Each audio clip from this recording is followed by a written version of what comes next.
She acted like she'd married down. So when my uncle died, she never expected what came next. People always assumed Monica had settled by marrying me.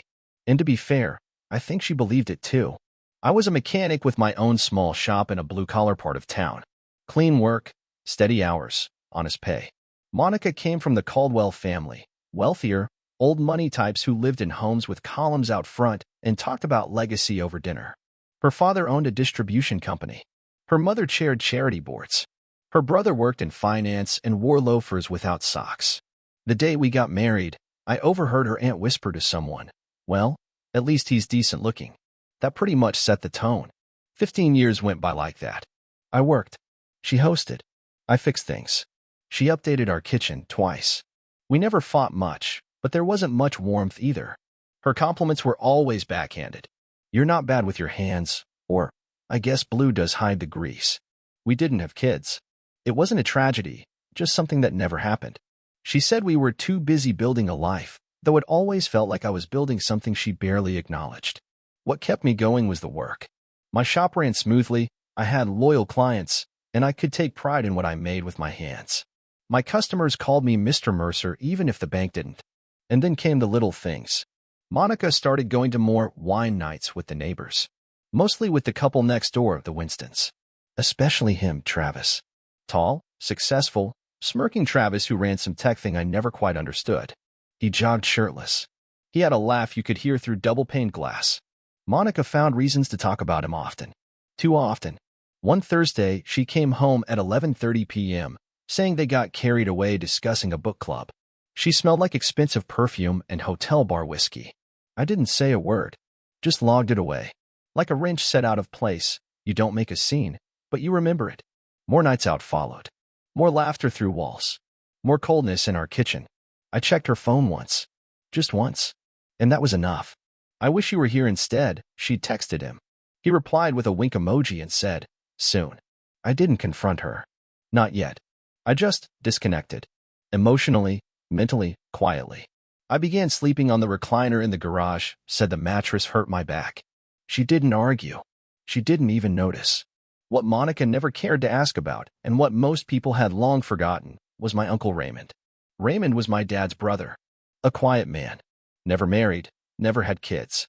Lived out in Vermont, on a farm that grew more trees than crops. I used to spend summers with him as a boy. We'd fix tractors, mend fences, talk about things that didn't require many words. After my dad died, I kept in touch. Visited once a year, called every few months. Monica never joined me. "That place gives me allergies," she said. So when Uncle Raymond passed away, I got a letter from a lawyer in Burlington. I sat in my garage, the paper trembling in my grease-stained hands. He'd left me everything.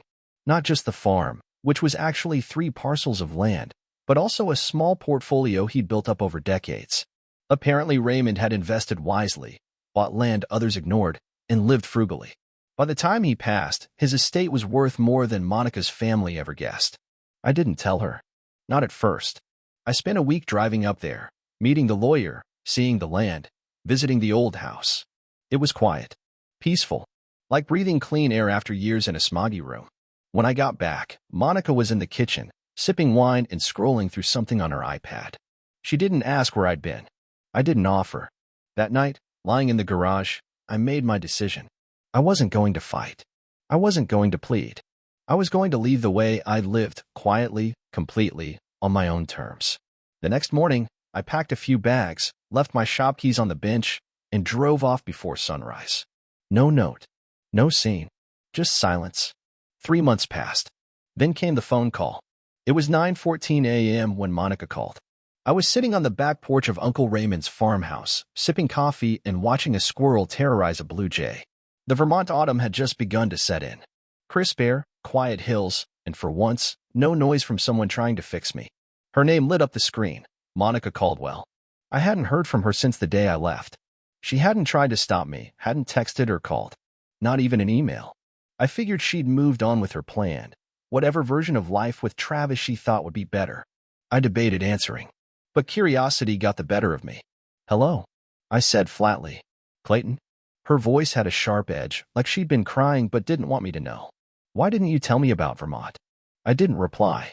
I let the silence do the talking. She continued. I heard from your brother.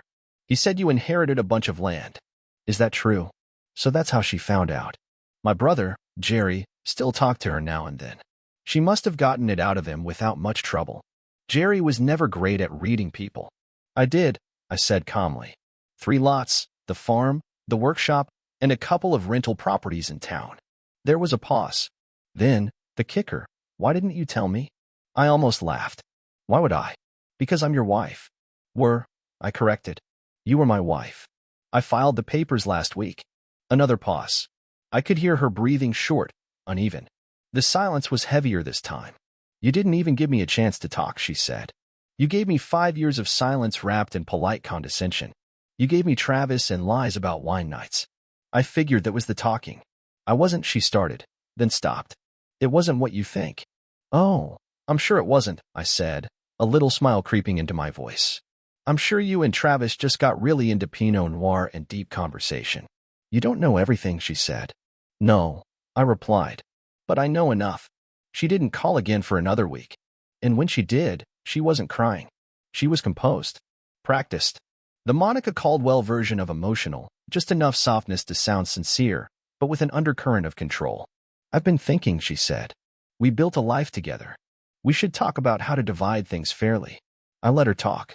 I let her lay out her vision of fair. Then I sent her a short email from my lawyer with evidence of her infidelity, a signed affidavit from a private investigator, and a property agreement that detailed how everything she wanted was, legally, out of reach. She responded with a single line, "You'll regret this." But I didn't. Instead, I got to work. The farm needed fixing: fences, plumbing, old wiring.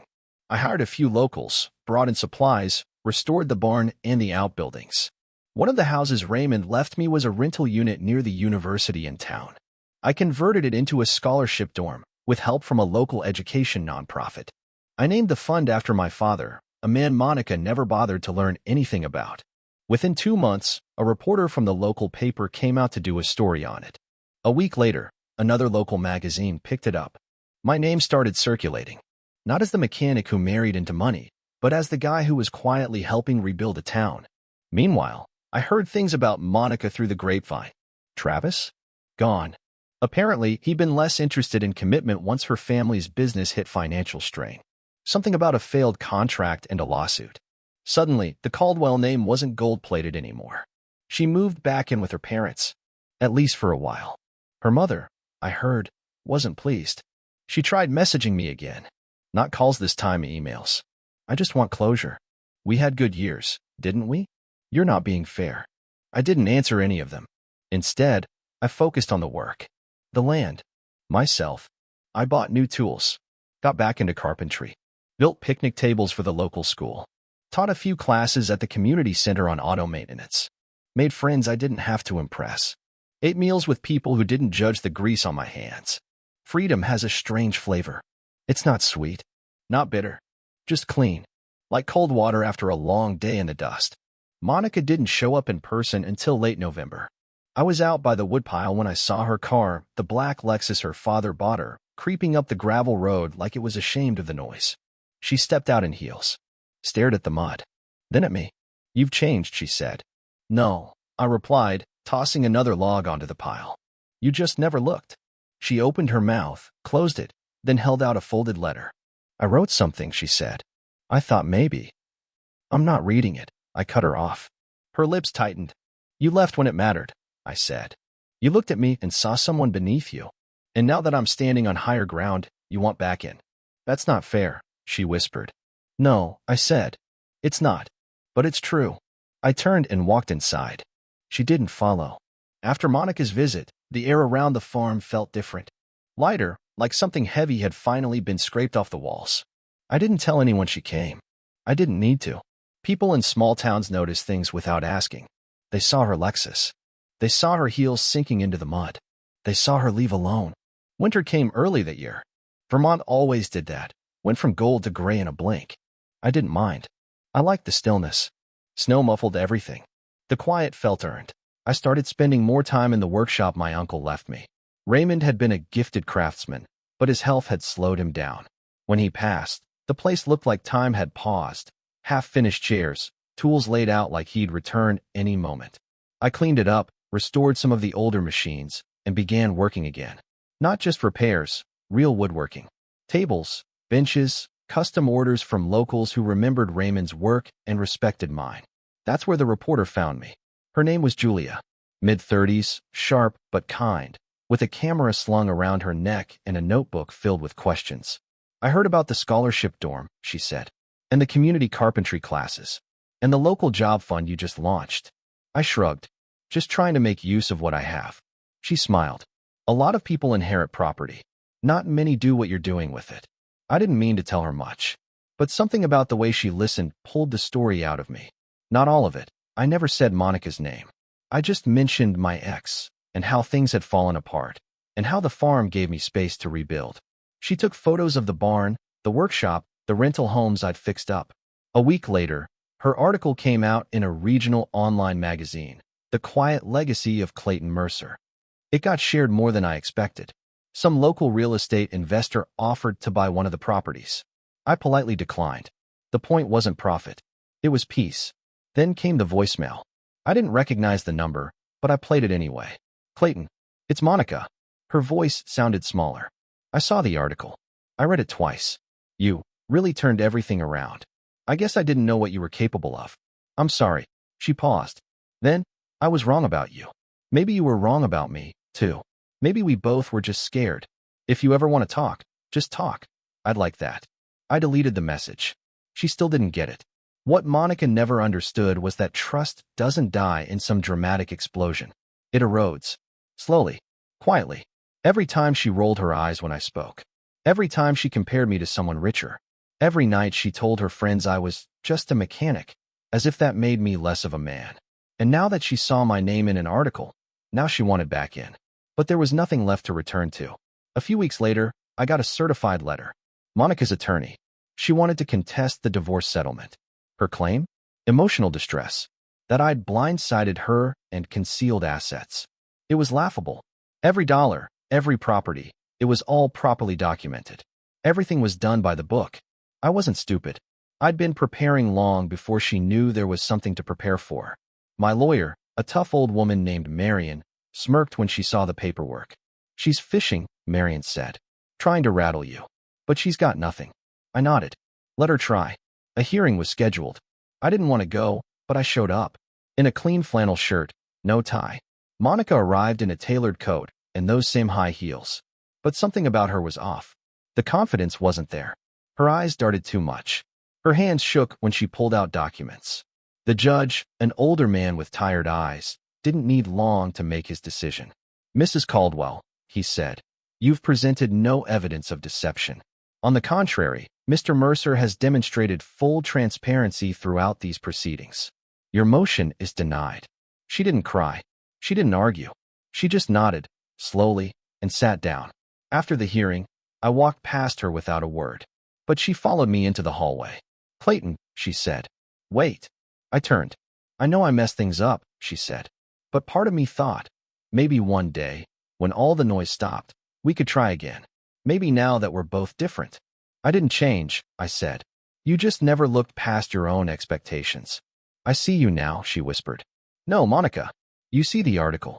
You see the workshop, the scholarship, the respect. But you don't see me. You never did. She didn't reply. I walked away.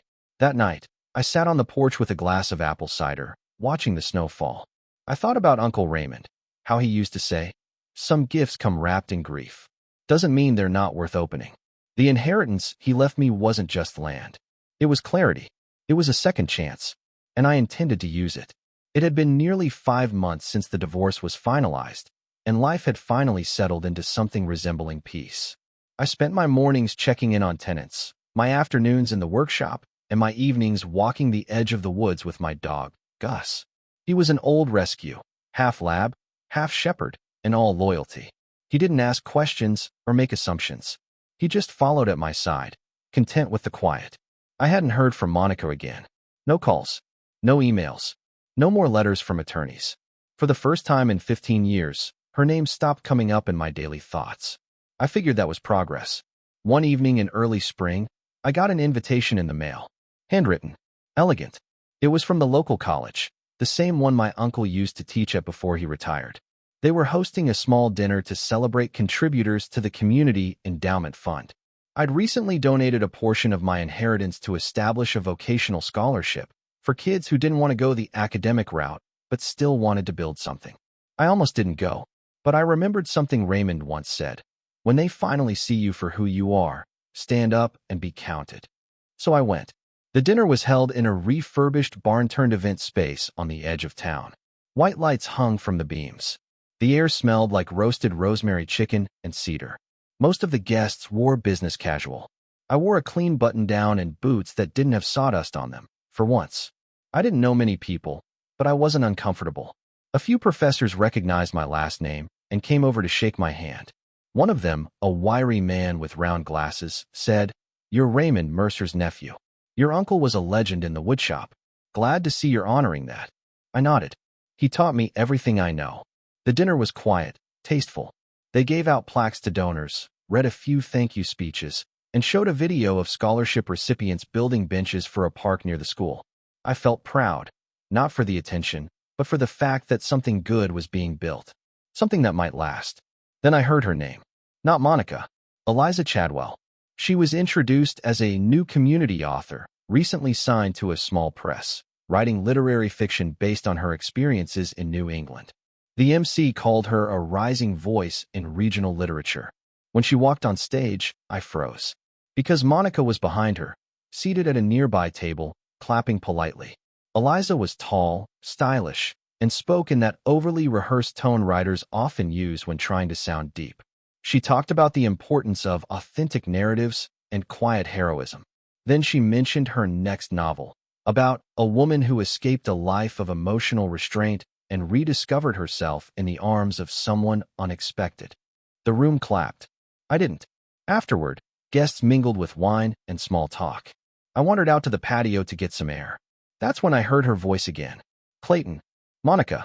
I turned, unsurprised.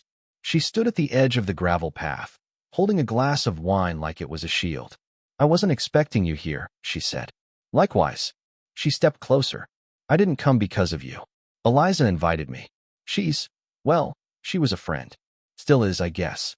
I nodded once. She hesitated, then added, "Her book's about me. You probably figured that out." I did. I didn't know she was going to use so much. I never gave her permission.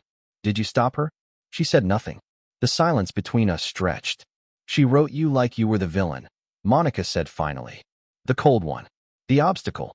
That's how you saw me. You just couldn't write it yourself." She flinched, just a flicker, but I saw it. "Eliza needed conflict for her story," she said. "She told me I was brave for telling my truth. Said people would relate. But it wasn't your truth. It was hers. And now, it's published." She didn't name you. She didn't have to. I let that sit. Monica looked away, toward the barn, where Eliza was laughing with donors and sipping from a champagne flute. "You know what's funny?" Monica said, quietly. "She barely talks to me now. Not since the book took off. I'm not surprised. She used me. You used me first." She blinked fast, set her glass down on the railing, and straightened her coat. "I never hated you, Clayton. I just wanted more." I finished. She nodded. "Well," I said, "you got it. You got more. Fame, fiction, fancy parties." She turned back to me. "Do you ever think about it? Us?" "No." She bit her lip, then smiled. That same fake, tight smile she used when we were hosting dinner parties, and she wanted me to stop talking about engines. "You've changed," she said. "No," I replied. "I just stopped apologizing for staying the same." She left without another word. Inside, the music swelled. I stayed on the patio. Alone. Content. I wasn't angry. I wasn't even sad. I just felt finished. Whatever Monica and Eliza had built, it wasn't real. It was scaffolding. Performance. A house made of borrowed words. And now? Now I had something they didn't. Peace. The following week, I got an email from a local columnist, Marjorie Keene. She ran a Sunday feature called People and Places, mostly interviews with business owners, retirees with stories, and once in a while, writers. She wanted to know if I had any connection to the recently published novel Ashes in the Orchard by Eliza Chadwell. She didn't say it directly, but her questions hinted at something deeper. Had I been the inspiration for the cold, dismissive husband in the story? Was the scholarship fund a way of reclaiming public image? I didn't respond. Not immediately. Instead, I went online and read reviews of Eliza's book. Some called it raw and personal. Others praised her brave storytelling, while a few noted that the unnamed husband character seemed almost too cruel to be real. But then I found a discussion thread on a small but passionate literary forum. Someone had connected the fictional town in the book to our actual town. They'd even guessed Eliza's inspiration, noting how the protagonist's best friend was clearly based on a real woman named Monica Chadwell, who was recently divorced from a local craftsman. I sat back in my chair and let that settle. The thread had over 200 comments. That night, I pulled out the file I'd kept during the divorce, copies of texts, emails, property paperwork, the timeline of her relationship with Eliza, and the recording of that dinner party moment when Monica all but admitted the truth. I'd kept it all for legal protection. But now it had a different use. I called Marjorie Keene.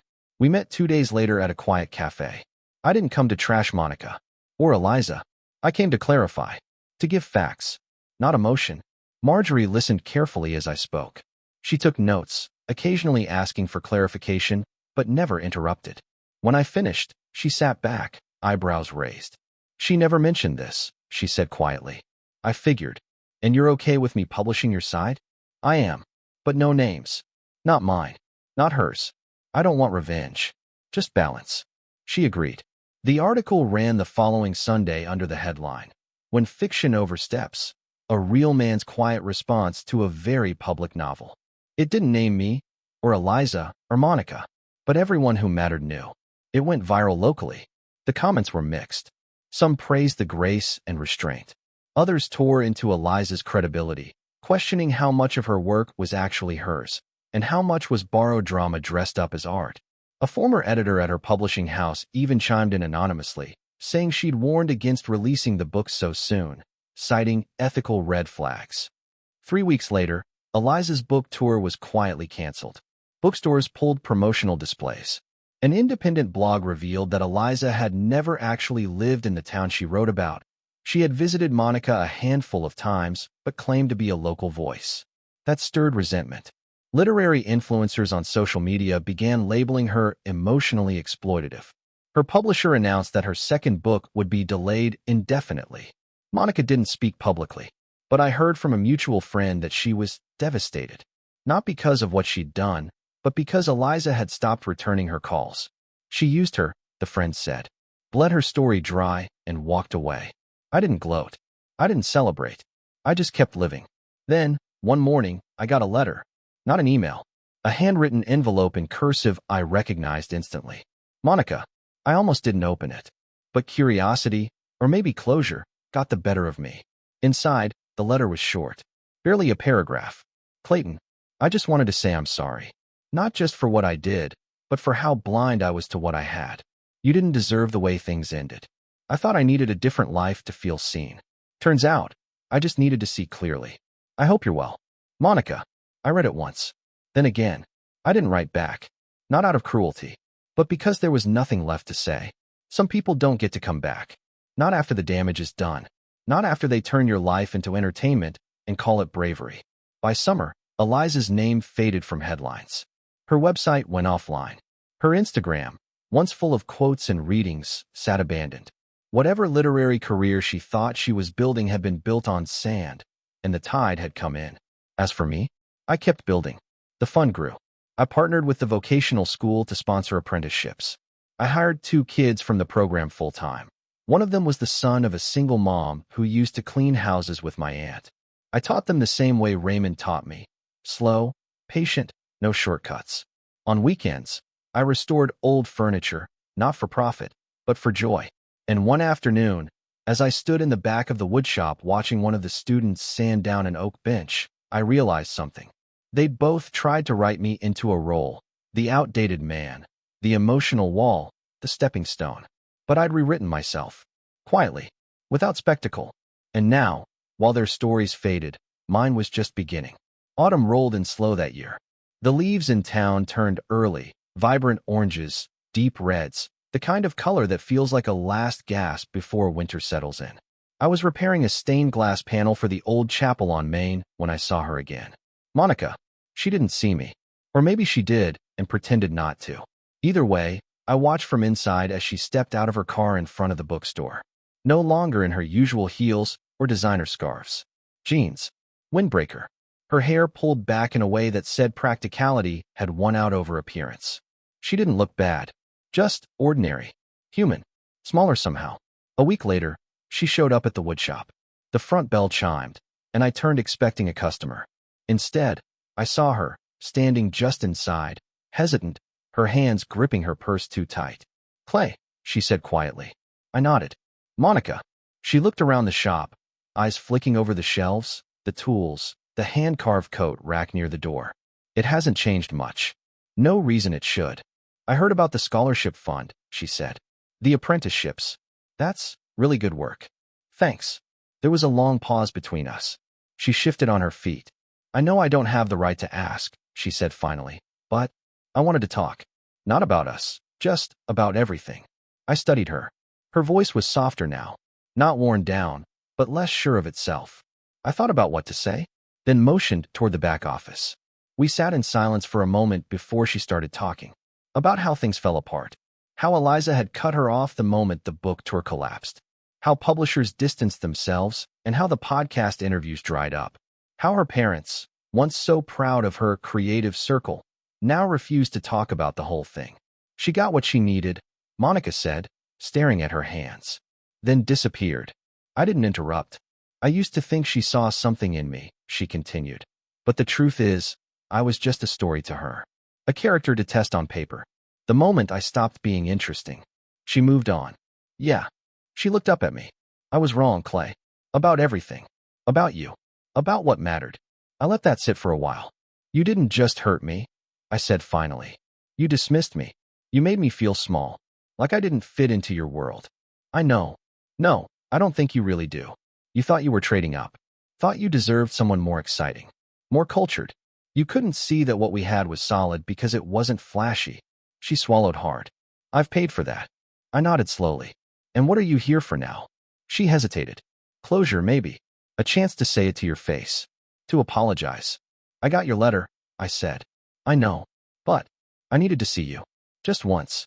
I stood. "Well, now you have." She looked stunned. "That's it. What else is there?" "I don't know," she whispered. "Hope." I walked her to the door. Held it open. "You said I never brought you status," I said quietly. "But I gave you everything you didn't value." She blinked, tears welling but not falling. Then she stepped out into the wind and didn't look back. I stood there for a long time. Later that night, I called my niece, Raymond's daughter, who helped me run the scholarship fund. I told her I wanted to expand it next year.